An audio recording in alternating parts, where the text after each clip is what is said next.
यदा यदा हि धर्मस्य ग्लानिर्भवति भारत अभ्युत्थानमधर्मस्य तदात्मानं सृजाम्यहम्। सृष्टि में जब जब धर्म की हानि होती है यानी अधर्म बढ़ता है, तब तब मैं धर्म की रक्षा की स्थापना के लिए मैं स्वयं आता हूँ।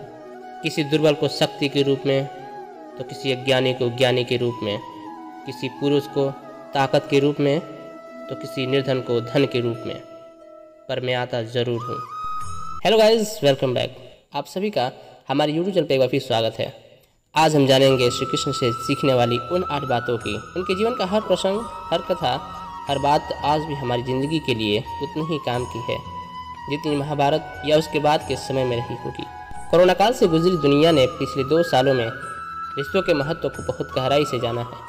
परिवार और मित्र जीवन के लिए कितने ज़रूरी हैं, ये हर आदमी को अच्छे से समझ में आया है। श्री कृष्ण का पारिवारिक और सामाजिक रिश्तों को लेकर अपना नजरिया था। भगवान के प्रेम श्रद्धा के साथ साथ अगर उनसे कुछ जीने की सीख मिल जाए तो उससे बेहतर क्या हो सकती है। तो चलिए बात करते हैं उनकी ज़िंदगी से सीखने वाली उन बातों का। नंबर 1, माँ से कभी जीतने की कोशिश ना करें, खुद हार जाएं। ये कहानी है श्री कृष्ण के बचपन की। शरारती तो बहुत थे, हमेशा किसी ग्वाले के घर में मटकी फोड़कर माखन चुरा लेते थे, अपने दोस्तों को खिला देते थे। उनकी शिकायतें लेकर गोकुल वाले रोज आते। यशोदा बहाने सुनकर परेशान हो गई। एक दिन यशोदा माखन मथ रही थी और कृष्ण उन्हें खिलाने के लिए बुला रहे थे। यशोदा काम में लगी थी, कृष्ण की बातें अनसुनी कर दी। कृष्ण गुस्सा हो गए, वो वहीं मटकी फोड़ दी जिसे यशोदा माखन मथ रही थी। शिकायतों से परेशान तो थी ही, मटकी टूटने से और नाराज हो गई। उन्होंने कृष्ण को पकड़कर और आंगन में एक खंभे से सटाकर खड़ा कर दिया और रस्सी से बांधने लगी, लेकिन बांध नहीं पा रही थी क्योंकि रस्सी हर बार कुछ छोटी पड़ जाती। ये कृष्ण की लीला थी, किसी भी तरह से रस्सी उन्हें बांध नहीं पा रही थी। नतीजा, वे हार कर रोने लगी। माँ को रोता देख कृष्ण ने रस्सी उठाई और खुद को बांध लिया। अब रस्सी छोटी नहीं हुई, यशोदा की इच्छा पूरी हो गई, कृष्ण बच गए। कृष्ण सिखाते हैं कि कभी माँ से जीतने या उन्हें हराने की कोशिश ना करें। माँ पहली गुरु होती हैं, उनकी सम्मान करें। रिश्तों में हमेशा जीतना जरूरी नहीं होता, कभी कभी आप हार कर भी रिश्तों को जिता देते हैं। नंबर 2, माता पिता की इच्छा के आगे कुछ भी असंभव नहीं है। ये बात तब की है जब श्री कृष्ण 12-13 साल के थे। मथुरा में आकर अपने मामा कंस को मारा, माता देवकी और पिता वासुदेव को कैसे छुड़ाया। कुछ समय बीता, कैद से आज़ाद होकर भी देवकी और वासुदेव खुश नहीं थे। एक दिन भगवान कृष्ण ने उनसे उनकी उदासी का कारण पूछा। देवकी ने कहा, तुमसे पहले मेरे 6 पुत्र और हुए, लेकिन कंस ने उन्हें ठीक से देखने भी नहीं दिया, न प्यार करने दिया। पैदा होते ही उन्हें मार दिया। मुझे अपने उन 6 बेटों की याद आती है। मैं उन्हें देखना चाहती हूँ, प्यार करना चाहती हूँ। ये असंभव सा काम था। सारे 6 भाई मारे जा चुके थे, लेकिन भगवान कृष्ण ने माता पिता की इच्छा का मान रखा। वे स्वर्ग लोक गए। वहाँ उन्होंने यमराज से अपने उन 6 भाइयों को वापस लिया। उन्हें देवकी और वासुदेव के पास लाए। देवकी ने उन्हें 6 बेटों को जी भर देखा, प्यार किया, फिर स्वर्ग लौटा दिया। ये कहानी समझाती है कि माता पिता की इच्छा बच्चों के लिए कितनी मायने रखती है। उनकी कोई इच्छा असंभव नहीं होती, क्योंकि माता पिता अपने बच्चों से वही चाहते हैं जो ये कर पाने में सक्षम होते हैं। हमें बस सच्चे मन से प्रयास करने की ज़रूरत होती है। अगर कोई भी माता पिता अगर आपसे अपनी इच्छा जाहिर करे तो जानते हैं कि हाँ, आप ये कर सकते हैं, आप में वो कैपेसिटी है, वह तभी उनकी इच्छाएं पनप पाती हैं। तो आप अपने माता पिता की इच्छा ज़रूर पूरी करें। नंबर 3, पति पत्नी का रिश्ता अधिकार जमाने से नहीं, समर्पण से मजबूत होता है। भगवान कृष्ण की 8 पत्नियों में से सत्यभामा उन पर सबसे ज्यादा अधिकार दिखाती थी। कृष्ण के साथ रहने के लिए कई बार वह युद्ध में भी उनके साथ साथ जाती थी, ताकि ज्यादा से ज्यादा समय उनके साथ बिता सकें। भगवान कृष्ण सत्यभामा की समस्या को समझ रहे थे। उन्हें पति पत्नी के रिश्तों का अर्थ समझाने वे सत्यभामा को पांडव और द्रौपदी के पास ले गए। उन दिनों पांडव जुए में हारने के बाद 12 साल के वनवास में थे। श्री कृष्ण और सत्यभामा 5 पांडव और द्रौपदी से मिले। तब सत्यभामा ने देखा कि 5 पांडव द्रौपदी का कहना मान रहे हैं। उन्हें पूरा सम्मान दे रहे हैं। सत्यभामा ने द्रौपदी से पूछा कि पंचाली, क्या तुम्हारे पास कोई टोना टोटका जादू या मंत्र है जो तुम्हारे पांचों पति तुम्हारा इतना ख्याल रखते हैं, तुम्हारी इतनी सारी बातें मानते हैं? हमारी पत्नियों के अकेले कृष्ण पति हैं, लेकिन हम कोई भी उन पर इतना अधिकार नहीं दिखा पाती। अगर कोई मंत्र हो तो मुझे बताओ, मैं भी उन्हें अपने वश में करना चाहती हूँ। द्रौपदी ने मुस्कुराते हुए कहा, पति पत्नी के रिश्तों का एक ही मंत्र होता है, वो है समर्पण। मैं और मेरे पांचों पति कभी एक दूसरे पर अधिकार नहीं जमाते, बल्कि हम सिर्फ कोशिश करते हैं कि ज़्यादा से ज़्यादा एक दूसरे के प्रति समर्पित रहें, उनके सुख दुख, परिवार, चुनौती को अपना माने। यही समर्पण हमारे प्रेम का आधार है। तब सत्यभामा को समझ में आया कि रिश्तों की कुंजी क्या है। यह प्रसंग बताता है कि पति पत्नी को अपने रिश्ते में मजबूती और प्रेम लाना है। रिश्तों में समर्पण का भाव आपको नज़दीक लाता है। अधिकार जमाने से आप रिश्तों को खोज सकते हैं। नंबर 4, अपनी दोस्ती दुश्मनी का असर बच्चों पर पड़ने ना दें। उन्हें उनके हिसाब से जीने का हक है। कम ही लोग जानते हैं कि जिस दुर्योधन के अधर्म के खिलाफ श्री कृष्ण इतना बड़ा युद्ध किया, वही दुर्योधन के रिश्तों में उनका समधी था। दुर्योधन की बेटी लक्ष्मणा और श्री कृष्ण का बेटा सांब एक दूसरे से प्रेम करते थे।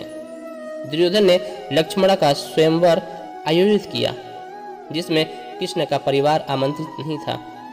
सांब ने हस्तिनापुर पहुंचकर लक्ष्मणा का स्वयंवर में ही हरण कर लिया। हस्तिनापुर की सेना उन्हें पकड़ लिया। बात इतनी बिगड़ गई थी कि बलराम सांब को बचाने के लिए हस्तिनापुर पहुंच गए और युद्ध तक की चेतावनी दे दी। तब श्री कृष्ण आए। उन्होंने दुर्योधन को समझाया कि तुम्हारी और मेरी लड़ाई हम व्यक्तिगत मामला है, इसका असर बच्चों के प्रेम पर नहीं पड़ना चाहिए। तुम्हारी बेटी को मैं अपनी बेटी की तरह रखूंगा, उसे वो प्रेम और सम्मान मिलेगा जो यादव कुल की बहू को मिलना चाहिए। तुम भी सांब को अपने पुत्र सा समझो। हमारी लड़ाई हमेशा रहेगी, लेकिन इसका असर हमें बच्चों की जिंदगी पर नहीं पड़ने देना चाहिए। इस समझाइश के बाद सांब और लक्ष्मणा का विवाह कर दिया गया। श्री कृष्ण समझाते हैं कि अपनी व्यक्तिगत सोच, अपनी दोस्ती दुश्मनी और दूसरों का रिश्ता अक्सर बच्चों की जिंदगी पर नहीं पड़ने देना चाहिए। उनका अपना जीवन है, उन्हें अपने हिसाब से जीने का हक है। नंबर 5, रिश्तों में बुरी चीज़ों को आप लाए हैं तो भगवान को जिम्मेदार न माने। कहा जाता है कि शादी विवाह जैसे मंगल मौक़ों पर शराब और जुए जैसी बुराइयों को दूर रखना चाहिए। ये बात फिजूल नहीं है। कृष्ण की एक कथा है। कृष्ण और रुक्मिणी के बेटे की शादी रुक्मिणी के भाई रुक्मी की बेटी से हो रही थी। रुक्मी कृष्ण को पसंद नहीं करते थे। उनकी मर्जी के खिलाफ ही रुक्मिणी ने कृष्ण से विवाह किया था। रुक्मी ने तब रोकने की कोशिश की तो कृष्ण ने उनका आधा सिर मुड़कर छोड़ दिया था।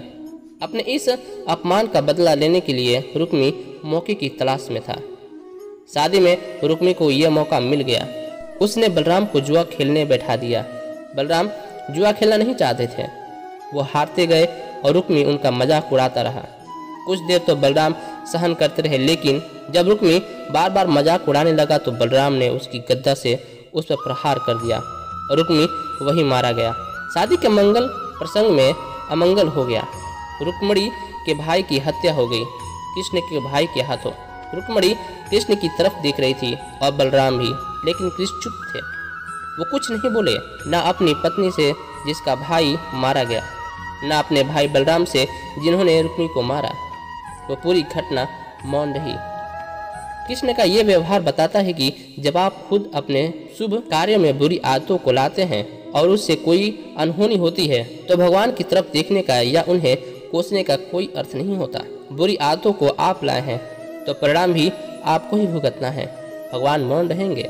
नंबर 6, हैसियत में कितनी भी बड़ी हो जाए, अपने अतीत को ना भूलें। महाभारत का युद्ध समाप्त हो चुका था। एक बार कुरुक्षेत्र के रण में जो पवित्र सरोवर है, वहाँ पांडवों सहित कई लोग इकट्ठा हुए। युद्ध में मारे गए लोगों का श्राद्ध किया जा रहा था। उसी समय गोकुल और वृंदावन से लोग आए। नंद बाबा, यशोदा के अलावा वो सारे लोग जो बालक कृष्ण की लीलाओं के साक्षी थे, सारे गोप गोपियाँ, सारे ग्वाले सब कुरुक्षेत्र आ तो गए, लेकिन मन में एक शंका भी था। माखन चोर कृष्ण अब महाभारत के युद्ध के सूत्रधार थे।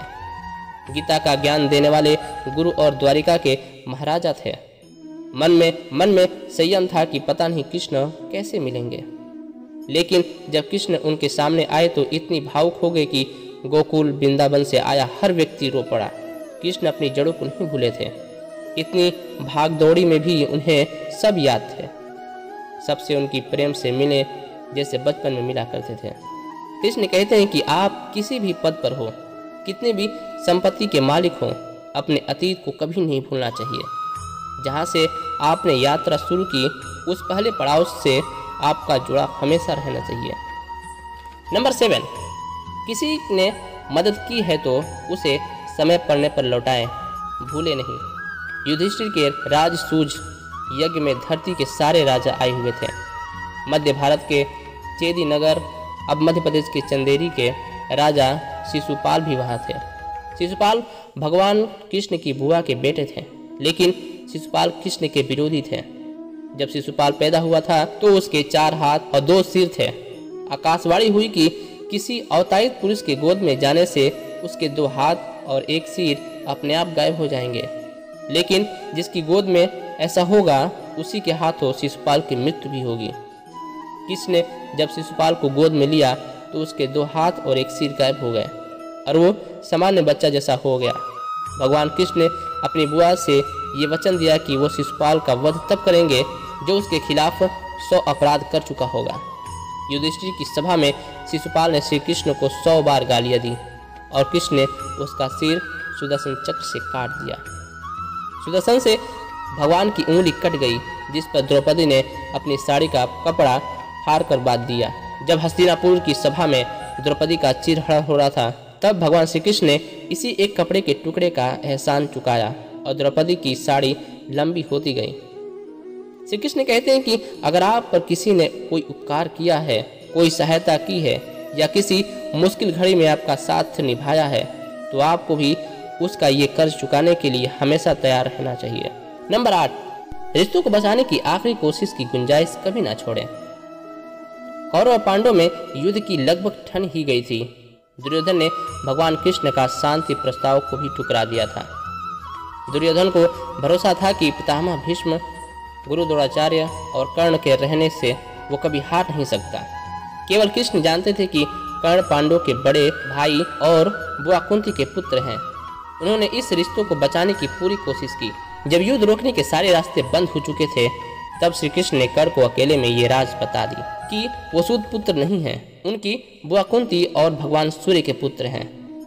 भगवान कृष्ण ने उन्हें समझाया कि वो नहीं चाहते हैं कि कर्ण अपने ही भाइयों के खिलाफ युद्ध करें और अपने ही भाइयों की जान लें। कर्ण यह सच जानकर भी दुर्योधन के पक्ष में खड़ा रहा और श्री कृष्ण ने पूरी कोशिश की कि कर्ण और अर्जुन का आमना सामना कम हो। हालांकि अंत में उन्होंने ही छल से कर्ण का वध अर्जुन के हाथों कराया। श्री कृष्ण सिखाते हैं कि रिश्तों को जब तक बचाया जा सके, जीवन में रिश्ते और अपने लोग ही सबसे ज़्यादा महत्वपूर्ण होते हैं। तो ये थी श्री कृष्ण से सीखने वाली वो सबसे महत्वपूर्ण बातें।